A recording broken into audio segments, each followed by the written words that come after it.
Imaginen esto. Un pueblo entero vuelve a casa después de, generaciones en el exilio. Uf, mucho tiempo. Y no solo les dejan volver, sino que un rey extranjero les da permiso y hasta dinero para reconstruir su ciudad sagrada, su templo. Parece un final de cuento, ¿verdad? Sí, suena idílico. Pero claro, ¿cómo pasas de tener un permiso en la mano a levantar muros? ¿Qué pasa cuando lo que intentas reconstruir no son solo piedras, sino una identidad, una comunidad rota? Ahí está la clave. Hoy vamos a meternos de lleno en unos pasajes fascinantes del libro de Esdras. Es esa crónica, ¿sabes?, del regreso de los judíos desde Babilonia, ya bajo el Imperio Persa. Un texto fundamental para entender ese periodo. Exacto. Y nuestra idea es, desgranar un poco todas las complejidades, la logística, la política, lo humano, de ese proyecto gigantesco de volver y reconstruir, tal como lo cuenta el texto. Ver qué podemos aprender de todo eso. Eso es, sobre el liderazgo, sobre la fe, sobre cómo lidiar con los que se oponen y sobre todo cómo se define una comunidad cuando todo está cambiando. Vale, pues vamos a ello. Venga. Todo arranca con un documento que es sorprendente. El decreto de Ciro, el rey de Persia. El texto dice literalmente que el Señor movió el espíritu del rey. Una forma de decir que algo extraordinario pasó. Totalmente. Y no es solo un, venga, podéis iros a casa, no. Es una orden, reconstruid el templo en Jerusalén. Y además Ciro pide que les ayuden con plata, oro, ganado. Vamos, apoyo total. Es que ahí se ve muy bien la política imperial persa. Era inteligente. Permitir que los pueblos conquistados mantuvieran sus cultos, sus templos. Claro, así se aseguraban lealtad, ¿no? Exacto. Fomentaba la estabilidad. Pero ojo, Ciro es muy específico. Construir el templo del Dios del cielo, y que sea en Jerusalén. O sea, no es un gesto vago, es una orden imperial con todo el respaldo. Y luego está lo de los tesoros, que devuelven los tesoros del templo, los que se había llevado Nabucodonosor de Babilonia. Sí, eso es potentísimo. Ciro le dice a su tesorero, un tal Mitridates, que se los entregue a Sesbasar, que sería el líder o gobernador de Judá en ese momento. Y el texto se para a detallar el inventario. Es increíble. Sí, es muy detallado. Habla de 30 tazones de oro, 1000 de plata, 29 cuchillos... un montón de cosas. Hasta 5400 utensilios en total. Imagina la logística de llevar todo eso de vuelta. Debió ser complicado. Pero más allá del valor material que lo tenía, la devolución es simbólicamente crucial. Claro. Representa que se restaura el culto legítimo, ¿entiendes? Es la conexión con el pasado, con la identidad religiosa que el exilio había cortado. Es mucho más que riqueza, es la santidad del templo que vuelve. ¡Qué fuerte! Luego el relato dedica un montón de espacio, capítulos enteros casi, a listar quiénes volvieron en esa primera tanda, con líderes como Zorobabel, Jesúa... Y es casi como un censo, ¿sabes? Familia por familia, con números súper precisos. Que si los descendientes de Parós, 2172. Que si los de Pahat Moab, 2812. Sacerdotes, levitas, cantores... Sí, esas listas pueden parecer un poco, áridas a primera vista, Un poco rollo, sí. pero son fundamentales en ese contexto. No es simple burocracia, ¿eh? Sirven para establecer quién forma parte de esa comunidad legítima que se está refundando. Definen quién pertenece al verdadero Israel que tiene derecho a estar ahí. Entiendo. Es como decir, estos somos nosotros. Exacto. Y además reflejan la estructura social. Los sacerdotes arriba, los levitas con sus funciones, la música, las puertas del templo, los servidores, y luego el pueblo. El número total que da, unos 42.000. Más los esclavos y el ganado. Eso es. Nos habla de una empresa enorme, una comunidad entera en movimiento. Pero no todo fue fácil con esas listas. El texto cuenta que hubo problemas con los linajes. Sí. Algunas familias, incluso de sacerdotes, no encontraron sus registros genealógicos. No podían probar de quién descendían. Y eso era un problema muy serio. La consecuencia fue drástica. Se les excluyó del sacerdocio. Los consideraron impuros y el gobernador les prohibió comer de las ofrendas sagradas, hasta que un sacerdote pudiera consultar el Urim y el Tumim. ¿Qué era eso exactamente? Es una cosa misteriosa. Pues sí, un poco. El Urim y Tumim eran objetos sagrados. No sabemos exactamente cómo eran, pero se cree que se usaban para discernir la voluntad de Dios en casos dudosos, como una especie de oráculo sacerdotal. Ah, vale. Que se recurra a ellos aquí subraya lo importantísimo que era la pureza genealógica, sobre todo para los sacerdotes, en esta idea de restaurar todo según la ley de Moisés. Necesitaban una respuesta divina, una autoridad religiosa clara para resolver esas dudas. Vaya situación, ¿eh? Tener que esperar a una señal divina para saber si podías ejercer de sacerdote. Complicado, ¿sí? Bueno, llegan a Jerusalén. Y lo primero que hacen, fíjate, incluso antes de poner los cimientos del nuevo templo, es reconstruir el altar. La prioridad era el culto. Querían volver a hacer los sacrificios diarios, celebrar las fiestas como la de las enramadas o tabernáculos. Y el texto mete una frase clave. Lo hicieron a pesar del miedo que tenían de los pueblos vecinos. Ya apunta la tensión que había. Estaba ahí desde el principio, sí. Y cuando por fin ponen los cimientos del templo, la escena que describe el texto es muy potente. Una mezcla total de emociones. Sí, es muy gráfica. Los sacerdotes y levitas tocan trompetas, címbalos, alaban a Dios, el pueblo grita de alegría. Pero, al mismo tiempo, muchos ancianos, los que habían visto el primer templo, el de Salomón, lloraban. Claro, compararían. Imagino que sí, verían este nuevo comienzo mucho más humilde. Y el texto dice eso, que no se podía distinguir entre los gritos de alegría y las voces de llanto. Qué imagen, ¿eh? La memoria y la esperanza ahí, mezcladas. Es muy poderosa.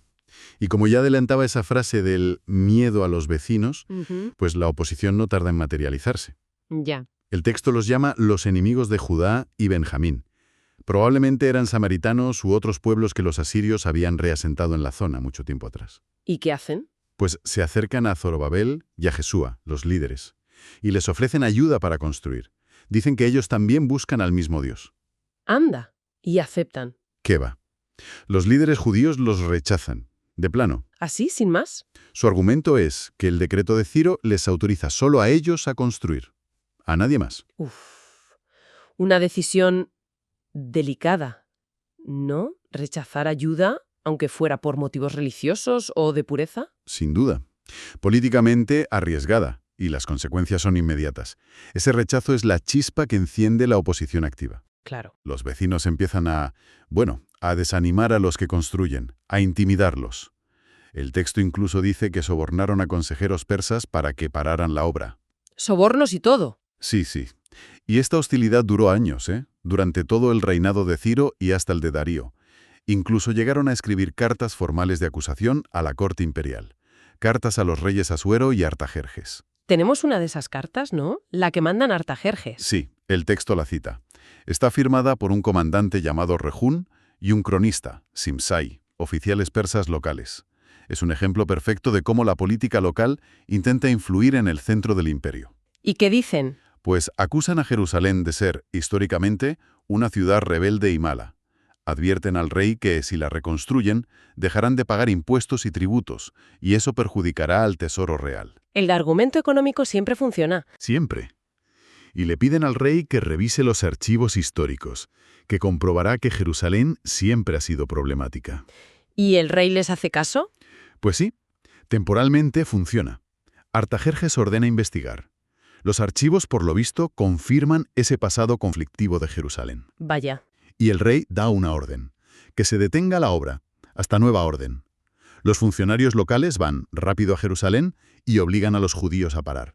El texto dice por la fuerza de las armas. O sea que la cosa se puso seria. Sí, el proyecto del templo queda totalmente paralizado. Menudo parón, pero la cosa no acaba ahí, ¿no? Después de un tiempo, la obra se reanuda. Exacto. Y aquí viene un giro interesante. El impulso no viene de un nuevo permiso real, al menos no al principio. Ah, no. Entonces, Viene de la palabra de dos profetas, Ageo y Zacarías. Ellos son los que animan a los líderes, a Zorobabel y Jesúa, a seguir adelante, a retomar la construcción. profetas al rescate. Podría decirse. Pero claro, esto no pasa desapercibido para las autoridades persas. Me imagino. Tatenae, que era el gobernador persa de toda esa región al oeste del Éufrates, se presenta en Jerusalén y pregunta lo obvio. Oiga, ¿quién les ha autorizado a ustedes a reconstruir este templo y levantar estos muros? La pregunta del millón. Se abre una nueva investigación oficial, pero esta vez, fíjate, el tono de Tatenae parece más neutral, más objetivo. ¿En qué sentido? Escribe una carta al nuevo rey, Darío I. Es una carta muy formal informando de lo que pasa. Vale. Dice, hemos ido, hemos visto que la obra avanza rápido, les hemos preguntado quién les dio permiso, ellos dicen que fue el rey Ciro, y le pide a Darío que por favor comprueben los archivos reales si eso es verdad. O sea, hace su trabajo de gobernador sin tomar partido de entrada. Eso parece. Incluso incluye en la carta la respuesta de los líderes judíos. ¿Qué le dijeron? Pues que ellos son siervos del Dios del cielo, que están reconstruyendo un templo muy antiguo, de un gran rey de Israel, que fue destruido por Nabucodonosor, por los pecados de sus antepasados. Y que Ciro, el gran rey Ciro, les dio permiso y ordenó devolver los utensilios sagrados a un tal Sesbasar. Se defienden bien, con referencias históricas y religiosas. Sí, apelan a la autoridad de Ciro. ¿Y Darío qué hace? ¿Buscan los archivos? Busca y encuentra, no en Babilonia, sino en Ecbatana, que era otra capital en Media. Allí encuentran un rollo de archivo con la memoria, el registro oficial del edicto de Ciro. Ajá, la prueba. Exacto. Y la respuesta de Darío entonces es fulminante. Va mucho más allá de una simple confirmación. Ah, sí. ¿Qué hace? Es un giro total. Darío emite un nuevo decreto potentísimo. Primero, confirma el permiso original de Ciro. Segundo, ordena a Tatenai y a sus colegas que se aparten, que dejen trabajar a los judíos, que no les molesten para nada. Bueno, eso ya es bastante. Espera, que hay más. Tercero, y esto es lo asombroso, ordena que los gastos de la reconstrucción se paguen con los impuestos de la provincia, del Tesoro Real. ¿En serio? ¿Que les financien la obra? Totalmente. Y no solo eso, exige que se les suministre cada día todo lo necesario para los sacrificios. Becerros, carneros, corderos, trigo, sal, vino, aceite, todo. ¿Para qué? Para que rueguen por la vida del rey Darío y de sus hijos. Increíble. Es un respaldo absoluto y además con financiación pública. Un apoyo imperial total. Y para que no quede ninguna duda, Darío añade una amenaza terrible en el decreto. Ah, sí. Dice que cualquiera que cambie o desobedezca su orden será empalado en una viga sacada de su propia casa, y que su casa será convertida en un montón de escombros. Uf, muy persuasivo. Desde luego. Con eso se aseguraba de que nadie más interfiriera en la construcción del templo. Y con ese apoyo tan bestia, claro, terminan el templo. Sí, en el 6º año del reinado de Darío. Lo terminan. Y celebran la dedicación, me imagino. Por todo lo alto. Con una gran fiesta, cientos de sacrificios, 100 becerros, 200 carneros, 400 corderos y 12 machos cabríos, uno por cada tribu de Israel como ofrenda por el pecado. Qué simbólico lo de las 12 tribus. Muy simbólico. Y organizan a los sacerdotes y a los levitas para el servicio del templo, siguiendo lo escrito en el libro de Moisés. Y después celebran la Pascua. La gran fiesta de la liberación. Exacto. Y el texto añade un detalle interesante, que en la Pascua participaron no solo los retornados, sino también todos aquellos que se habían apartado de la impureza de los pueblos de aquella tierra para buscar al Señor. Ah, mira. O sea que la comunidad se estaba definiendo no solo por linaje, sino también por elección religiosa, ¿no? Por compromiso. Eso parece indicar. Una señal de que la identidad se estaba reconstruyendo sobre bases religiosas fuertes. Vale. Con el templo ya en pie y dedicado, podríamos pensar misión cumplida. Bueno, una parte importante sí, la reconstrucción física. Pero la reconstrucción de la comunidad, eso iba más allá de los muros. Y aquí es donde, años después, entra en escena otra figura clave, Esdras. Sí, pasamos a otra fase. Esto ocurre durante el reinado de otro rey persa llamado Artajerjes. Podría ser el mismo de antes o uno posterior con el mismo nombre. Hay cierto debate académico ahí. Vale. ¿Y quién es este Esdras? El texto lo presenta como un sacerdote, descendiente directo de Aarón, el hermano de Moisés. Pero sobre todo lo define como un escriba diligente en la ley de Moisés. Un experto en la ley. Un erudito religioso. Exacto. Y llega desde Babilonia con un propósito muy claro, y de nuevo con un respaldo imperial tremendo. Otra carta del rey Artajerjes. Otra carta real. Esta gente tenía buenos contactos en la corte persa. Parece que sí. Y esta carta es...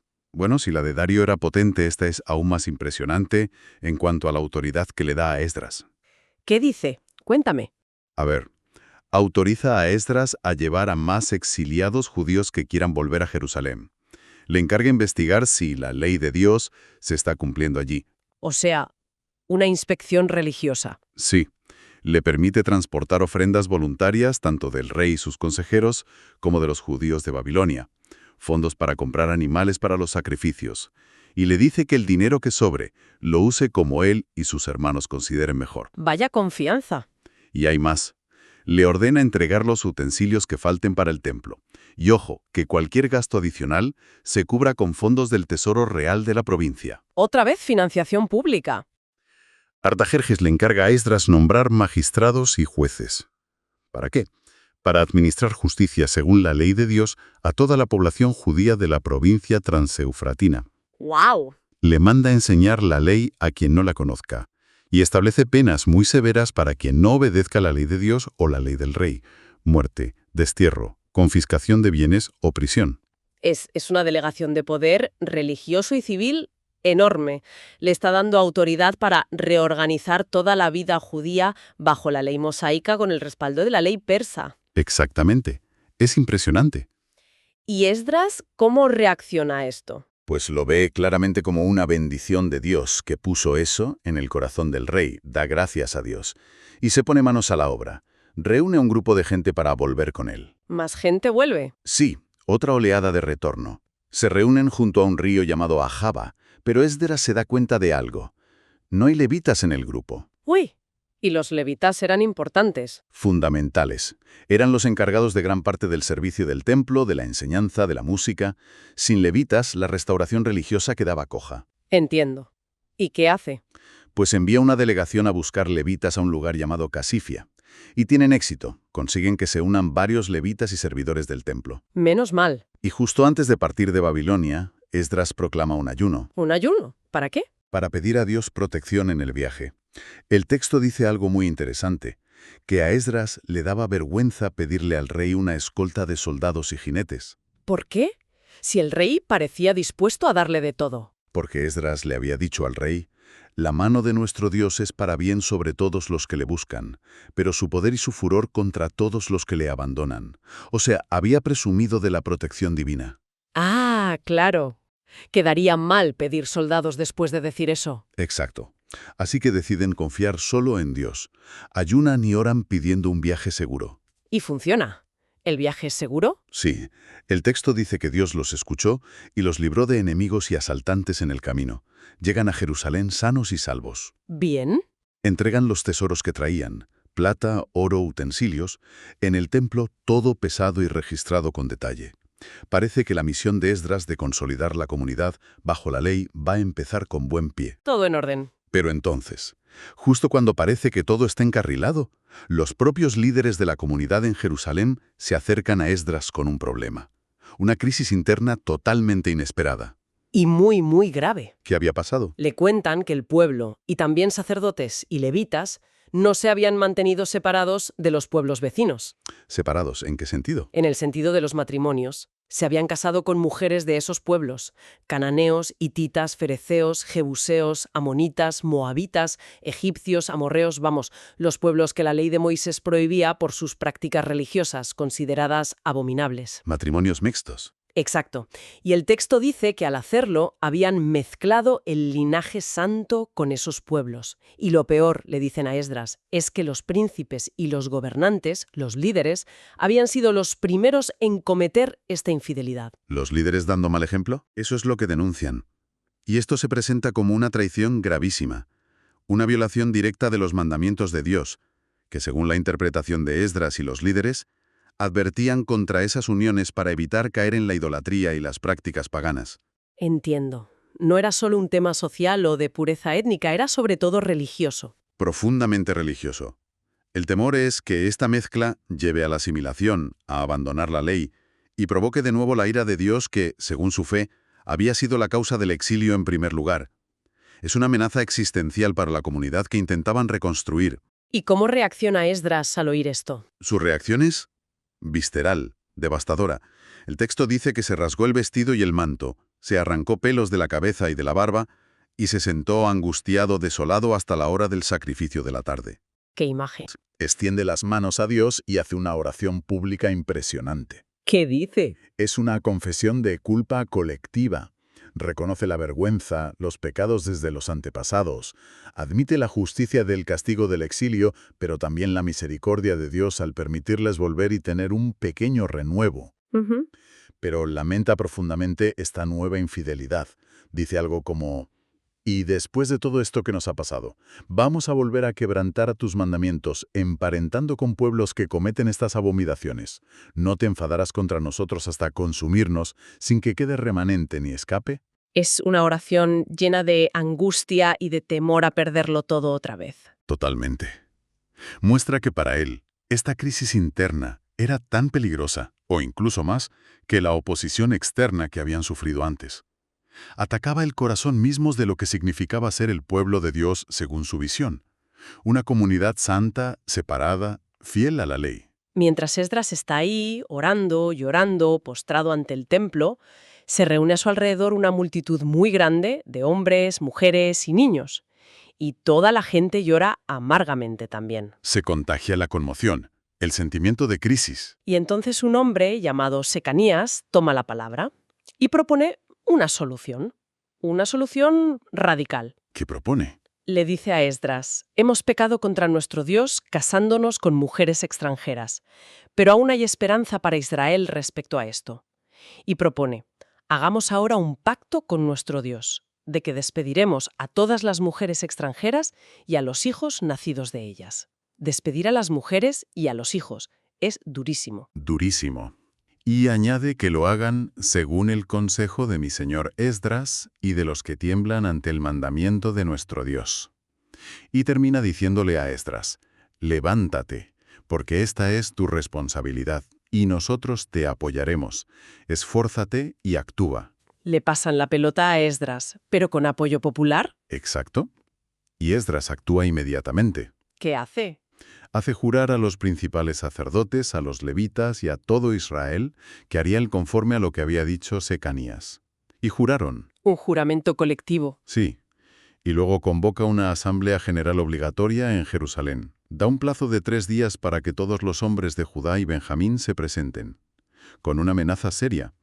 El que no venga perderá todos sus bienes y será expulsado de la congregación de los desterrados. O sea, o vienes o te quedas fuera de la comunidad y sin nada. ¿Así de drástico? ¿Y acude la gente? Sí. A los 3 días, todos los hombres de Judá y Benjamín están reunidos en la plaza delante del templo. El texto añade un detalle climático. Era el mes 9, llovía mucho, y la gente estaba allí temblando a causa de este asunto y de la lluvia. Imagínate la escena. Bajo la lluvia, temblando, esperando la decisión. Y Esdras se levanta y les confronta directamente. Ustedes han pecado tomando mujeres extranjeras, añadiendo así a la culpa de Israel. Ahora pues confiesen su pecado al Señor, Dios de sus padres, y hagan su voluntad. Apártense de los pueblos de estas tierras y de las mujeres extranjeras. Va directo al grano. ¿Y qué responde la asamblea? Según el texto responden a una sola voz. Sí, conforme a tu palabra, así haremos. ¿Aceptan la medida? Así, unánimemente. Eso dice el texto principal, aunque luego matiza.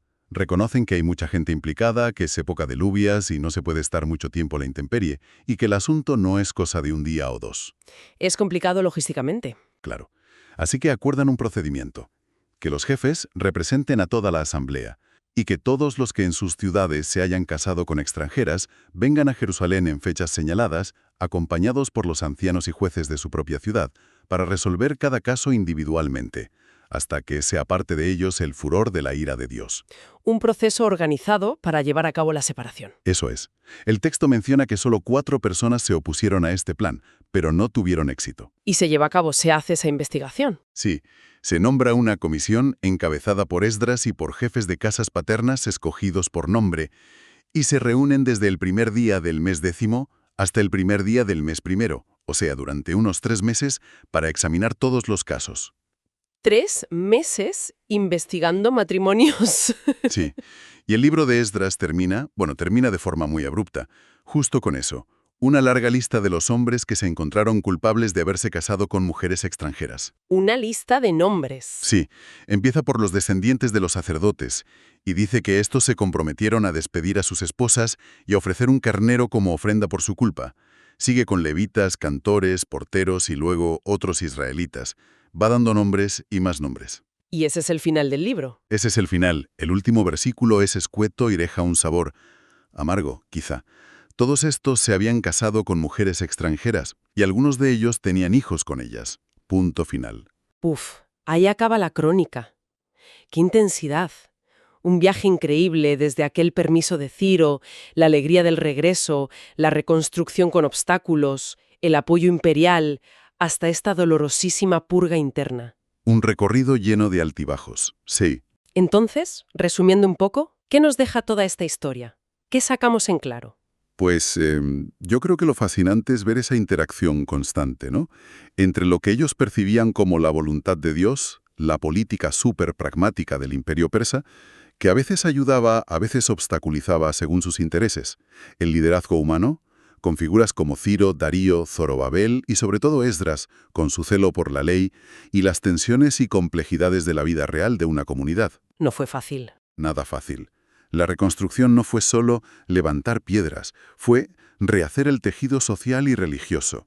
Y lo que vemos en Esdras, sobre todo en la segunda parte, es una preocupación central, casi obsesiva si quieres, por la pureza, por la ley de Moisés y por la separación de los otros pueblos.